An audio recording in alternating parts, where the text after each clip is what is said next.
Hello बच्चों, स्वागत है आप सभी लोग का अपने चैनल आरएसपी स्टडी पॉइंट पर। उम्मीद करते हैं आप लोग बहुत अच्छे होंगे। तो जैसा कि हम लोग फिजिक्स पढ़ रहे थे क्लास 12 का, तो उसमें हम कौन सा चैप्टर पढ़ रहे थे? Chapter number 3। उसका नाम हमारा क्या है? Current electricity. ठीक है, करंट इलेक्ट्रिसिटी पढ़ रहे थे। ये क्लास 12 का लेक्चर है। ठीक है, अगर आप क्लास 11 में हैं तो ये मत सोचिएगा कि ये हमारे में चैप्टर ही नहीं है, हम क्यों पढ़े। पढ़ लीजिए, आगे काम आएगा। ठीक है, तो चलिए फिर ये हमारा कौन सा लेक्चर होने वाला है? लेक्चर नंबर 7 होने वाला है। यानी लेक्चर नंबर 6 तक हम लोग क्या है, कंप्लीट कर चुके हैं। उसका लिंक आपको आई बटन पे मिल जाएगा। आई बटन यहाँ पे होती है ऊपर, और डिस्क्रिप्शन आपको नीचे मिल जाएगा वहां पे भी। ठीक है, तो चलिए फिर हम यहाँ पे स्टार्ट करते हैं। इसमें मान लीजिए अब कंफ्यूजन होती है आप लोग को कि हम फिजिक्स पढ़ते हैं, मान लीजिए आपसे एक लेक्चर 2 लेक्चर हम पहले पढ़े थे, या हम ये पढ़ ले रहे हैं, उसके बाद हमको वीडियो नहीं मिलेगी, तो उसके लिए आप लोग चैनल को जरूर सब्सक्राइब कर लीजिए, जिससे आपसे वीडियो मिस नहीं होगी। जब हम वीडियो अपलोड करेंगे, यानी जब हम वीडियो पब्लिश करेंगे, तब आपको क्या होगा, नोटिफिकेशन मिल जाएगा, तो तुरंत आप देख सकते हैं। ठीक है, एक बात ये क्लियर होती है। दूसरी बात हमारी क्या है, ये है कि मान लीजिए आप क्या करते हैं, डायरेक्ट अगर यही लिख देते हैं यूट्यूब पे, क्या लिखते हैं? आरएसपी सर फिजिक्स, अगर ये लिखते हैं तब भी आपको मेरा लेक्चर मिल जाएगा। ठीक है, और आप क्या लिख सकते हैं? फिजिक्स बाय आरएसपी सर लिख सकते हैं। ठीक है, ऐसा मतलब जो टॉपिक आपको पढ़ना है उसमें क्या कर दीजिए, बाय आरएसपी लगा दीजिए। 100% मेरे ही चैनल की आपको वीडियो मिलेगी। और भी क्या, अपने भाषा में समझाते हैं, आप सब जानते हैं, जो समझाते हैं वो 100% समझ में आएगा। ठीक है, तो चलिए फिर स्टार्ट करते हैं आज का लेक्चर। आज के लेक्चर का हमारा टॉपिक क्या है? Temperature coefficient of resistance. ठीक है, टेम्परेचर कोफिशिएंट ऑफ रेजिस्टेंस देखते हैं। इसमें क्या है, मान लीजिए हम क्या बोलते हैं, टेम्परेचर बढ़ाते हैं तो रेजिस्टेंस पे क्या इफेक्ट पड़ता है ना, ये सब हम पढ़ा चुके हैं पिछले लेक्चर में। उसको आप लोग अगर नहीं देखे तो जाके देख सकते हैं। आई बटन पे भी मिल जाएगा और डिस्क्रिप्शन में भी मिल जाएगा। ठीक है, तो यहाँ पे देखिए क्या है, इसको हम किससे डिनोट करते हैं? अल्फा से डिनोट करते हैं। ठीक है, अल्फा से डिनोट करते हैं। फिर यहाँ पे हमारा क्या है? Change in resistance. Change in resistance, अगर हम कुछ रेजिस्टेंस चेंज करते हैं तो वो ऊपर रखना, हमको ये फॉर्मूला बता रहा है इसका। ठीक है, तो यहाँ पे हो जाएगा। उसके बाद क्या है हमारा, ये original resistance with change in temperature. हमको क्या रखना है? ओरिजिनल रेजिस्टेंस रखना है किसमें, और चेंज जो कर रहे हैं हम टेम्परेचर, मतलब जो टेम्परेचर चेंज कर रहे हैं उसको यहाँ पे रखना है। ऊपर हमारा चेंज रेजिस्टेंस रखना है। तो हमारा फॉर्मूला का आएगा alpha equal to delta R. यानी हम जो चेंज करेंगे रेजिस्टेंस, अगर रेजिस्टेंस में से कुछ घटाएंगे, रेजिस्टेंस क्या आएगा? रेजिस्टेंस ही आएगा। यानी अगर हम मान के यहाँ पे देखते हैं तो आर में से कुछ भी घटाते हैं, R1 घटाते हैं, क्या आएगा? जो आएगा वो आर ही आएगा। यहाँ पे मान लीजिए R2 है, तो यहाँ पे जो आएगा वो क्या आएगा? आपका आर आएगा। आर मतलब इसमें से कुछ घटाएंगे तो आर आएगा। ठीक है, अगर इससे आप क्या करते हैं, आपको अगर कोई भी कैलकुलेशन दे जाता है या आपको पैसा मिलता है, मतलब रुपया में से रुपया घटाएंगे तो रुपया ही आएगा। सेम वही रेजिस्टेंस में से रेजिस्टेंस घटाएंगे तो रुपया रेजिस्टेंस आएगा। बट क्या होगा यहाँ पे? डेल्टा रेजिस्टेंस, यानी कुछ उससे इंटरचेंज होके आएगा, सेम वही नहीं रहेगा। ठीक है, तो यहाँ पे हमारा ये डेल्टा आर होता है बाई आर नॉट यानी जो हमारा ये ओरिजिनल रेजिस्टेंस है उसको हम आर नॉट बोलते हैं। और डेल्टा टी यानी जो चेंज इन टेम्परेचर है, जो टेम्परेचर को चेंज कर रहे हैं वो हमारा क्या है? डेल्टा टी है। तो ये हमारा फॉर्मूला पूरा कंप्लीट होता है। ये क्या है? Alpha equal to delta R by R not delta T. ठीक है, ये हमारा क्या है? इसका फॉर्मूला है किसका?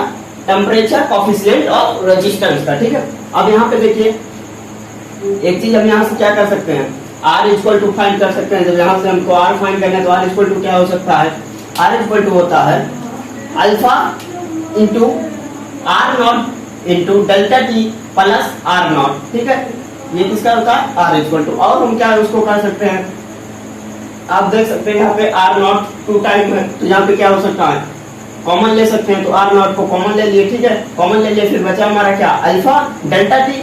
ठीक है, प्लस 1। जब यहाँ से कॉमन लेंगे तो 1 हो जाएगा। तो यहाँ पे हमारा ये हो जाएगा आर इक्वल टू, ये भी हो सकता है। ठीक है, फिर हम इसी को क्या किए, इधर शिफ्ट करके लिख दिए R equal to R not plus R not into में 1 plus delta 1 plus alpha delta T. ठीक है, तो ये हमारा क्या होता है? आर का फॉर्मूला होता है। ठीक है, यानी रेजिस्टेंस अगर हम निकालते हैं तो इतना हमारा रेजिस्टेंस आएगा। ठीक है, अब यहाँ पे देखिए क्या है, ये जो वही हम बताए थे अभी आप लोग को, क्या अगर अल्फा में तो अल्फा में क्या होता है?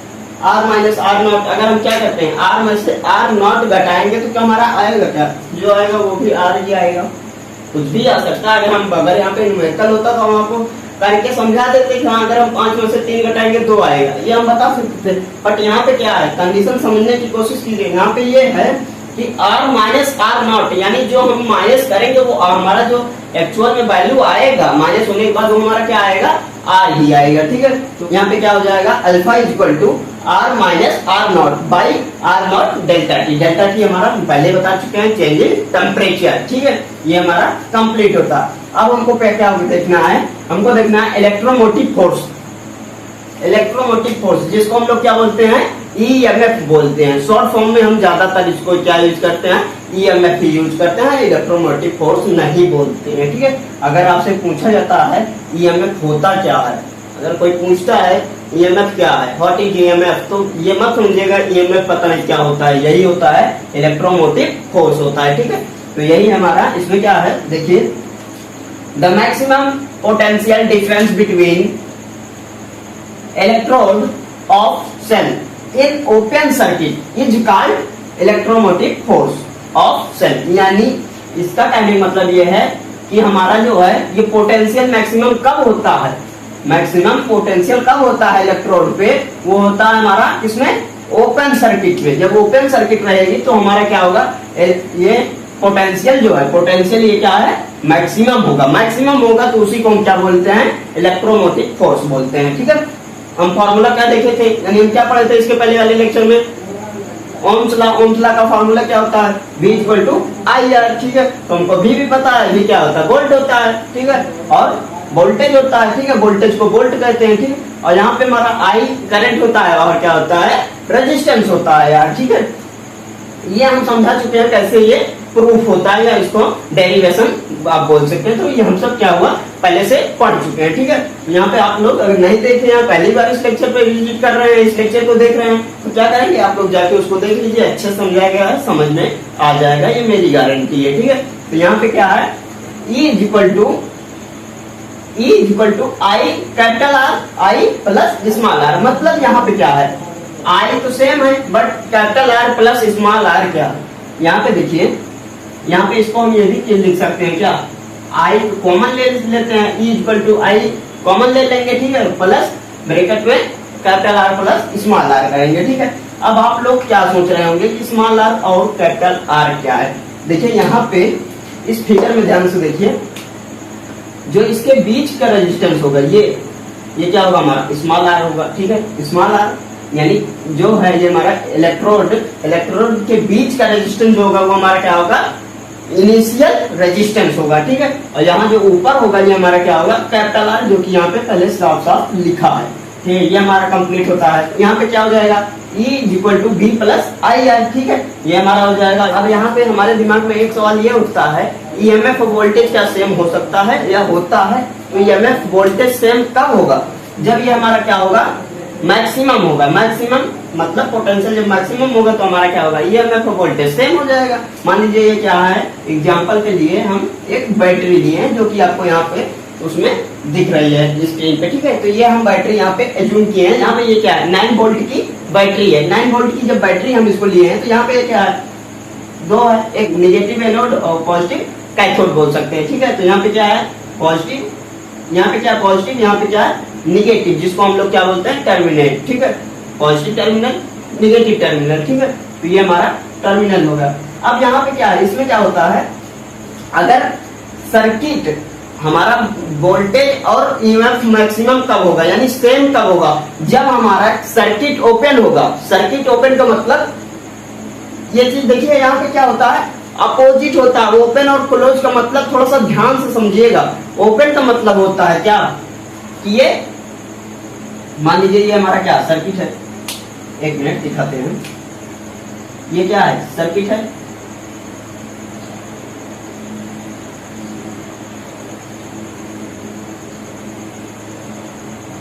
ठीक है, ये हमारा क्या सर्किट है। अब ये सर्किट है, ये मान लीजिए R है, और यहाँ पे क्या हमारा एक स्विच लगा है। ठीक है, स्विच ऐसे, ये हमारा क्या स्विच है। अब ये सर्किट क्या है, ये सर्किट ओपन है, ओपन है। इसको हम बाइनरी में क्या समझते हैं, बाइनरी में क्या होता है आपका, दो ही चीज लेता है, जीरो या तो 1, तो यहाँ पे ओपन है, यानी क्या ये सर्किट अभी यहाँ पे करंट फ्लो नहीं कर रहा है, क्योंकि सर्किट ओपन है। ओपन में क्या होता है, करंट फ्लो नहीं होता, तो यहाँ पे ये क्या हो जाएगा, जीरो हो जाएगा। बाइनरी में क्या होता है, 0 और 1 को ही काउंट करता है। स्विच में कभी कभी लिखा भी होता है 0, ऊपर का लिखा होता है 0 छोटा सा, नीचे क्या होता है एक लकीर खींची थी, यानी वो 0 1 है, ठीक है। तो यहाँ पे क्या, ये हमारा ओपन सर्किट है। ओपन में क्या है, यानी ये अभी करंट इसमें फ्लो नहीं हो रहा, ये बंद है। बंद यानी इसमें ये सर्किट अभी बंद है, जैसे आप लोग कहते हैं लाइट बंद है, ये बंद है, अभी सर्किट ओपन है। तो यहाँ पे क्या, करंट फ्लो नहीं हो रहा। अगर हम मान लीजिए यहाँ पे क्या लगाते हैं, रेजिस्टेंस को हटा के क्या कर देते हैं, एक बल्ब कर देते हैं, ठीक है। यहाँ पे क्या, ये बल्ब कर देते हैं, ये बल्ब मान लीजिए, ठीक है। ये बल्ब होगा तो ये जलेगा तब, ये जलेगा तब जब ये क्लोज होगा।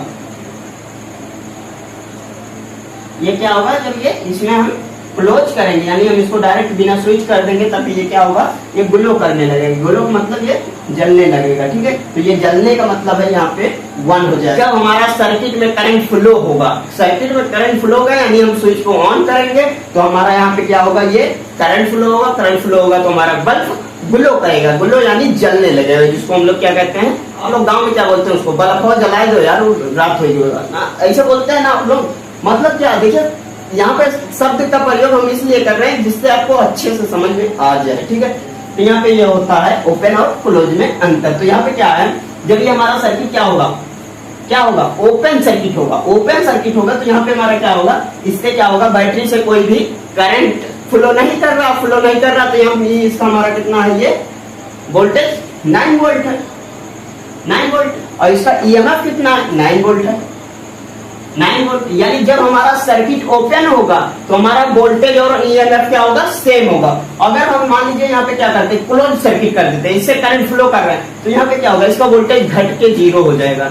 यानी अभी जैसे क्या करते हैं आप लोग, कुछ बैटरी चार्ज करते हैं, फिर उससे क्या करते हैं, आप बल्ब जलाते हैं। आप बचपन में किया होंगे, क्या करते हैं, 15 रुपया वाली बैटरी खरीदते हैं, उससे क्या करते हैं, बल्ब जलाते हैं। अगर आप बल्ब 1 घंटे जला दिए तो क्या होगा, आपका उसके वोल्टेज कम होगा, बैटरी का वोल्टेज कम होगा, तो धीरे धीरे डिस्चार्ज हो जाएगा, ठीक है। तो हम उसको हमको क्या करना पड़ेगा, चार्ज करना पड़ेगा। यानी जब हम सर्किट को क्लोज करेंगे तो बैटरी से करंट फ्लो होगा। जब बैटरी से करंट फ्लो होगा तो हमारा क्या होगा, बैटरी का वोल्टेज डाउन होगा, डिक्रीज होगा, यानी वो डिस्चार्ज होगा, ठीक है। तो बैटरी डिस्चार्ज हो जाएगी यहाँ पे, तो हमारा ये कभी भी मैक्सिमम नहीं हो सकता। अगर हम सर्किट क्लोज कर देते हैं तो यहाँ पे हम ये हमारा क्या है, वोल्टेज और ईएमएफ मैक्सिमम नहीं हो सकता, यानी सेम नहीं हो सकता।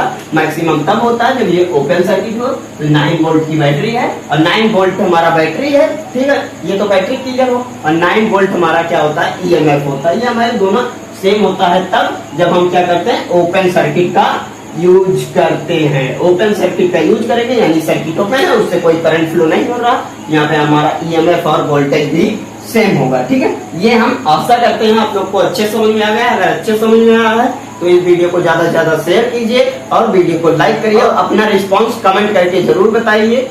पढ़ाई करते रहिए। चलिए फिर हम आपसे मिलेंगे किसी नेक्स्ट वीडियो में, तब तक के लिए ओके बाय।